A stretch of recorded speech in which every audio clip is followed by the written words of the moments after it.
بھائیوں کے بازو ہوا کرتے ہیں۔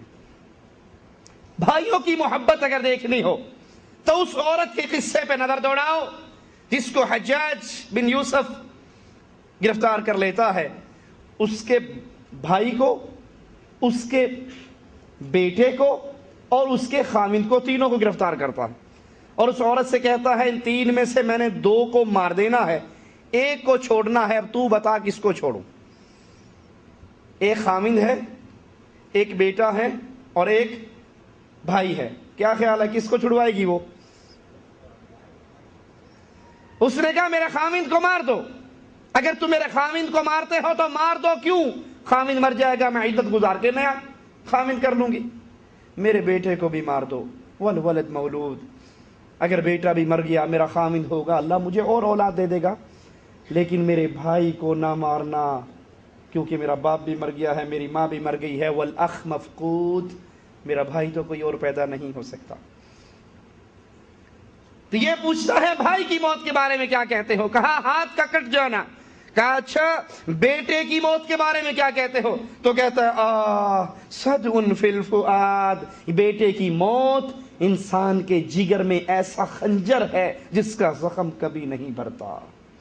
بیٹے کی موت کا غم، انسان بوڑھا بھی ہو جائے تو اپنے بیٹے کو یاد رکھتا ہے۔ ایک شخص کا قصے پر غور کیجئے، وہ عمال لینے کے لیے سعودیہ سے انڈیا میں گیا ہوا، ادھر اس کے بیٹے کو ٹھیک 8 بجے اس کا ایکسیڈنٹ ہوا اور ایکسیڈنٹ ہو کر وہ فوت ہو گیا۔ ایک شیخ اپنے اس مقتدی سے پوچھتا ہے کہ جب تمہارا بیٹا یہاں 8 بجے مرا تمہاری کیا کیفیت تھی؟ کہا اللہ کی قسم میں فندق میں لیٹا ہوا تھا اور ٹھیک 8 بجے ایسے لگا جیسے کسی نے میرے سینے کے اندر پورا خنجر اتار دیا ہو، میں تڑپ کے اٹھا، مجھے کوئی سمجھ نہیں آئی کہ کیا ہو رہا ہے۔ میں نے فوراً ٹیلی فون لیا، اپنے گھر فون کیا، اپنے بیوی بچوں سے فون کر کے پوچھا گھر میں خیریت ہے؟ میری بڑی بیٹی نے کہا بالکل خیریت ہے۔ تم کب آ رہے ہو؟ کہا پہلی فلائٹ سے واپس آ رہا ہوں۔ میرے اندر ایسی بے چینی ہے، جب وہ آیا تو آنے کے بعد اسے پتا لگا کہ اس کا بیٹا اس جہان میں نہیں، فوت ہو چکا ہے۔ تو بیٹے کی موت ایک ایسا زخم ہے ماں باپ کے دل پر جو کبھی بھی نہیں بھرتا۔ یعقوب علیہ السلام کے واقعے کو اپنے سامنے رکھیے۔ یوسف علیہ السلام جب گم ہو گئے، اب یہ رو رہے ہیں، ان کا دکھ بڑھ گیا ہے، ان کے رونے کو، ان کے غم کو، ان کے دکھ کو قرآن کیسے بیان کرتا ہے؟ وَتَوَلَّى عَنْهُمْ وَقَالَ يَا أَسَفَ عَلَى يُوسُفَ وَابْيَضَّتْ عَيْنَاهُ، وہ اپنے بیٹوں سے منہ موڑتے ہیں اور افسوس کے ساتھ کہتے ہیں ہائے یوسف علیہ السلام، افسوس میرا بیٹا یوسف میرے پاس ہوتا تھا، میرے پاس نہیں ہے۔ اور اس کے غم میں رو رو کر یعقوب علیہ السلام کی بینائی بھی ختم۔ وَابْيَضَّتْ عَيْنَاهُ مِنَ الْحُزْنِ فَهُوَ كَظِيمٌ، رو رو کر، رونے سے، غم اور دکھ سے، آنسو بہانے سے یعقوب علیہ السلام کی بینائی ختم ہو گئی۔ سال ہا سال گزر گئے، یوسف علیہ السلام مصر کے اندر وزیر بن گئے، بھائیوں سے ملاقات بھی ہو گئی، تو اب اپنے باپ کے لیے قمیص روانہ کرتے ہیں۔ تو کیا کہتا ہے باپ؟ ادھر قمیص چلتی ہے اور ادھر یعقوب علیہ السلام کی زبان سے جملے نکلتے ہیں، انی لاجد ریح یوسف، اگر تم میری عقل پہ برا گمان نہ کرو کہ بابا پاگل ہو گیا ہے تو سنو، مجھے اپنے بیٹی کی خوشبو آ رہی ہے، مجھے اپنے بیٹے کی اس وقت خوشبو آ رہی ہے۔ اور جب وہ آیا قمیص لے کر تو قرآن کے ان الفاظ پہ غور کیجئے، فَلَمَّا أَنْ جَاءَ الْبَشِيرُ أَلْقَاهُ عَلَى وَجْهِهِ فَارْتَدَّ بَصِيرًا، تو وہ قمیص لانے والے نے لا کر بوڑھے باپ کے چہرے پر جب قمیص کو ڈالی تو ان کی بینائی واپس لوٹ آئی۔ باپ کے دل میں، ماں کے دل میں اللہ نے ایسی محبت پیدا فرمائی ہے جس کو دنیا والے پرکھ نہیں سکتے، دیکھ نہیں سکتے۔ حضرت عمر رضی اللہ عنہ وارضاہ کے دور میں ایک شخص جس کا نام امیہ بن عسکر الکنانی، اس کا ایک ہی بیٹا جس کا نام کلاب، یہ کلاب ایک دن مدینے کی گلیوں میں سے گزر رہا کہ اس کی ملاقات زبیر بن عوام، طلحہ بن عبید اللہ رضی اللہ عنہما سے ہوئی۔ یہ ان دو کبار صحابہ سے پوچھتا ہے کہ اسلام کا سب سے بہترین عمل کون سا ہے، اسلام میں سب سے عظیم عمل کون سا ہے؟ تو وہ کہنے لگے جہاد فی سبیل اللہ، اللہ کے راستے میں جہاد یہ بڑا عظیم عمل ہے۔ کہا اچھا، امیر المومنین عمر رضی اللہ عنہ وارضاہ کے پاس یہ قلعہ پیش ہوتا ہے اور کہتا ہے امیر المومنین مجھے سرحدی چوکیوں پہ روانہ کر دیجئے جہاں بیٹھ کر میں دشمن کو روکوں اور عالم اسلام کی سرحدوں کی حفاظت کروں۔ عمر ابن خطاب رضی اللہ عنہ وارضاہ پوچھتے ہیں کیا تیرے ماں باپ ہیں، زندہ ہیں؟ کہتے ہیں ہاں زندہ ہیں۔ کہا جاؤ اور جہاد کے لیے پہلے اپنے ماں باپ سے اجازت لے کر آؤ۔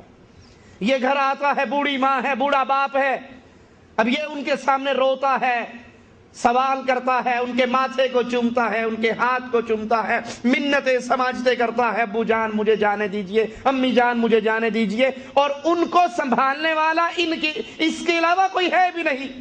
بوڑھے ماں باپ مجبور ہو جاتے ہیں بیٹے کی منت سماجت کے سامنے اور اجازت دے دیتے ہیں کہ جاؤ جہاد کے لیے۔ یہ آتا ہے اور میدان جہاد کی طرف، سرحدی چوکیوں کی طرف روانہ ہو جاتا ہے۔